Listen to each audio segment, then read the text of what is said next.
Today we're going to be looking at how you can write a chapter in a web novel. When you begin creating your web novel chapter, the first thing you want to do is you want to find a hook. So what is a hook? A hook is an intriguing element which keeps the readers interested. It hooks them into the story. So it's usually a question that can only be answered by reading further. So when you begin creating your web novel chapter, you really want to add a hook early on in the chapter to keep the readers wanting to read more. The hook does not necessarily need to be a dangerous situation, but it really depends on your genre. If you are creating more of an action story, it might be a dangerous situation. But if you're creating more of a slice of life or a comedy, the hook might simply be a funny or comical situation where your readers don't know where the situation will go next. So where is the hook in this example? In this example, the hook is the unexpected transition between the terrifying situation into the seemingly peaceful location. It creates a sense of unease, which builds tension in the paragraph. Milo groaned. His head was pounding, a steady thump, thump, thump, that seemed to match with the pulse of his heart. As he began to sit up, his eyes squeezed shut. Colours flashed in his vision. Reds, blues, purples, yellows, fluttering in and out from view. Every time he tried to grasp for an image, it seemed to dissipate just as quickly. Slowly, he attempted to open his eyes, struggling against the grit that seemed to be holding them shut. When he eventually opened his eyes, however, he was completely unprepared for what he would see in front of him. He lay in a grassy field. The sky was a bright, powerful blue, not a cloud marring its perfect image. The world around him was cast in light, and the warmth of the sunlight on his face felt comforting, as though he were wrapped in a blanket. However, despite the comforting surroundings, his heart continued to race. Thump, thump, thump. So in this particular example, we see that the hook is the unsettling transition between the seemingly dangerous situation into a peaceful situation. And despite the fact that the character is now in more of a peaceful situation, there is still a sense of unease. That sense of unease creates the hook in this particular chapter.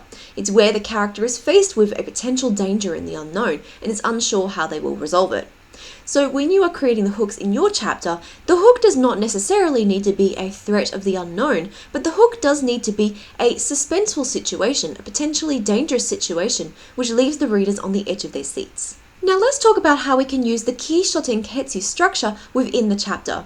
The Kishotenketsu writing style is a common writing structure used in Japanese literature, so it's commonly used in writing light novels and manga, but in this instance it's also very helpful for planning each chapter of your web novel.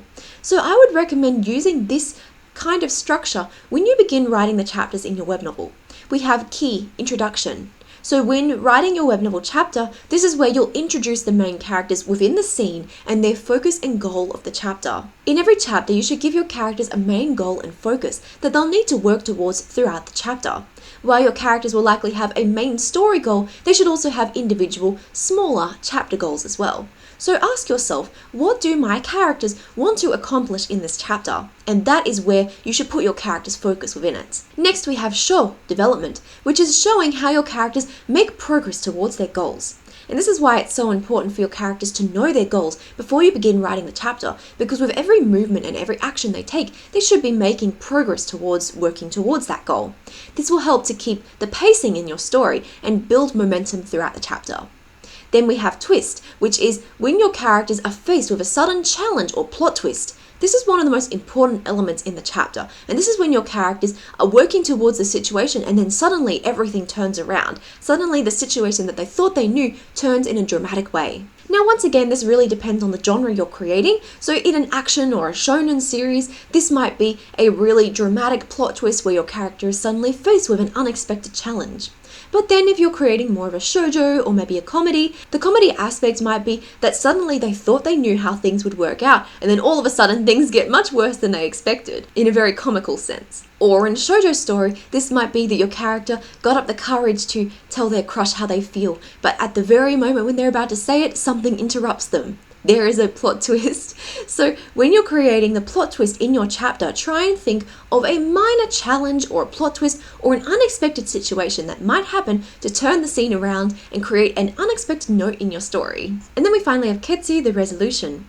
This is when you bring the elements of the chapter together, but you should leave it open-ended or on a cliffhanger. Typically, when writing a story and you reach the resolution, you want to tie up all the points. However, when adding this in a chapter, you want to ensure that you instead leave it open-ended and you don't answer all of the questions. You want to leave it on a cliffhanger, making the readers curious to see what will happen next. So let's talk about cliffhanger endings and how to write them well. A cliffhanger ending is where you leave the chapter open-ended in the midst of a dire situation or in the midst of a plot twist.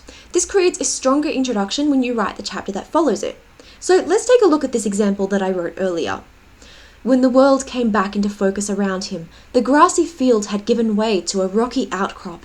He stood at the edge of it, peering at the jagged rocks that lay before him. And as his eyes trailed upwards, he saw an image he will never forget. It was a city.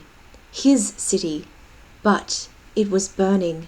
Flames poured from the buildings. The sky was coloured a deep red, stained with the fire and ash that surrounded it.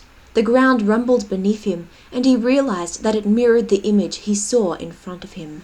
When you write your web novel chapters, you should try and avoid answering all of the questions by the end of the chapter. You should try and instead to leave things open-ended or unexpected. So in a shonen, this might be that the character that they were fighting suddenly has a new move or ability that was really unexpected, and the character is surprised and left reeling, wondering how they will defeat this particular enemy. In a comedy story, the characters might believe that everything worked out well and everything's fine, but they get home only to realize that they forgot something or something unexpected happened, and they realize that they might need to go back and do things again. So the unexpected note does not need to be something overly challenging or dramatic. It really depends on what kind of genre you're writing. Sometimes it can be light-hearted as well, as long as it's open-ended and begins to lead into the next chapter you're planning to write. So let's now talk about the next part of the topic, which is let your words paint the scene. Your readers cannot see what you see unless you describe it. Try and paint the scene in your mind and use a variety of words or comparisons to get the message across. So here's another example that I wrote earlier. Milo, are you spacing out again? Milo stared at the crack in the wall above his desk. Normally concealed by a diagram of the periodic table, the crack left a dark gouge in the otherwise pristine white wall. In a way, it looked like the result of an earthquake that had left the ground beneath it battered and split into two. Milo felt something poking his shoulder, and he turned, glaring at Varys as he poked him with the end of a pencil. So there's an example of how you can generate an image in your reader's mind just from the way you describe it.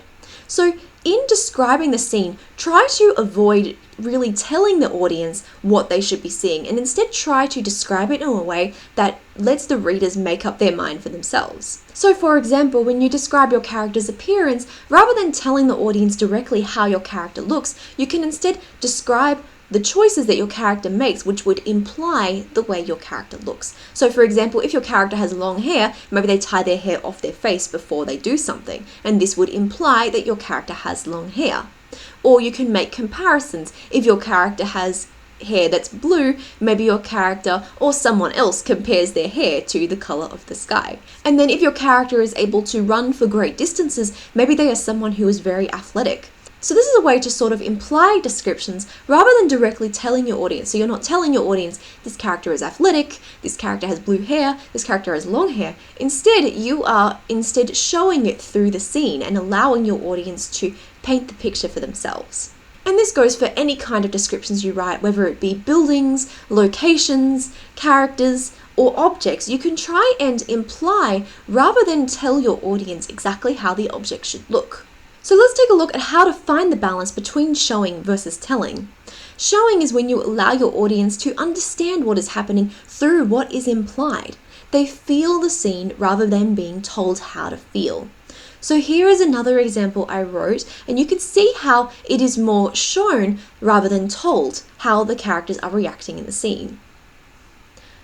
Nomi gasped, looking up at Mavis. She had been sitting at her desk in her dimly lit office, the green ooze from before still coating her uniform.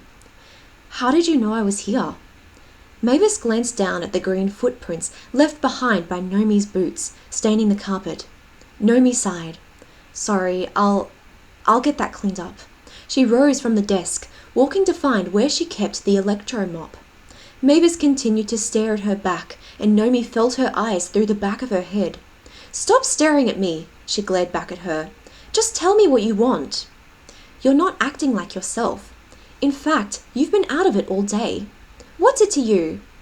You're my captain. Of course it matters to me. Mavis crossed her arms, giving Nomi a serious look. Then her face fell, revealing the worried expression underneath. And you're also my friend. Now, showing versus telling is not only used for descriptions, but it is especially used for your character's dialogue, their body language, and their expressions. In this particular scene, we see that Nomi is upset, but we do not directly tell the audience that Nomi is upset. We instead show it through her actions and how her friend is reacting when she is talking to her. When writing your web novel chapters, it's also very important to combine dialogue and exposition. You really need to find the balance in your chapter. So when you're writing the dialogue, it's especially important in a web novel which is very dialogue driven, like in a light novel. Every character should have their own voice and manner of speaking in the scene. This needs to separate them from the other characters when you are writing their dialogue to help make each character's dialogue distinguishable from each other. However, don't solely rely on dialogue to create the scene. Combine it with exposition by revealing your character's body language and expressions, and this is the best way to provide feeling behind your character's words. So let's take a look at another example of combining dialogue with the descriptions. Don't worry, I won't report this to the lieutenant. Just try not to lose control next time.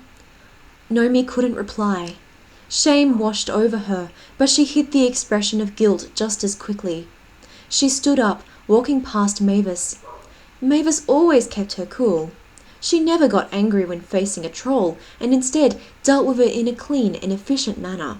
Yet Nomi was her superior, someone that Mavis was supposed to look up to. Instead, Nomi always found herself turning to her. She did that now, glancing over at Mavis. How do you always stay so calm? Mavis gazed at her for a long moment, then looked down at her clean, neatly laced boots. When you have faced danger so many times, seeing it glaring at you just becomes another day. So in this particular example, we're once again seeing more examples of showing versus telling, and we're able to see how both characters feel based on their actions. However, in the descriptions, we're also able to tell the differences between each character. We see that Nomi is someone who can be a bit reckless at times, or sometimes lose control in the midst of danger, whereas Mavis is someone who is able to keep clean and neat, and this is implied by the fact that in her dialogue she looks down at her clean, neatly laced boots. So we can see the differences between each character, but we're not directly telling the audience about each character, we're simply allowing the audience to make that decision and paint the picture for themselves. Remember that a web novel chapter does not have a particular word count limit, so your chapter can be as long or as short as you would prefer, and in fact, web novel chapters can tend to vary in the word count limit. However, despite the length of your web novel chapter, including these elements can help to keep your audience interested from beginning to end. Thank you so much for watching my video today, everyone. I really hope you enjoyed it. If you did, please let me know in the comment section down below. Let me know what kind of web novels you're creating because I would love to hear your thoughts, and I'm sure others would love to hear your thoughts too. Visit my website midnightscross.com for resources, templates, and workbooks that can help you to level up your story. And again, thank you so much for watching. I hope you have an amazing day, and I'll see you in the next video. Bye!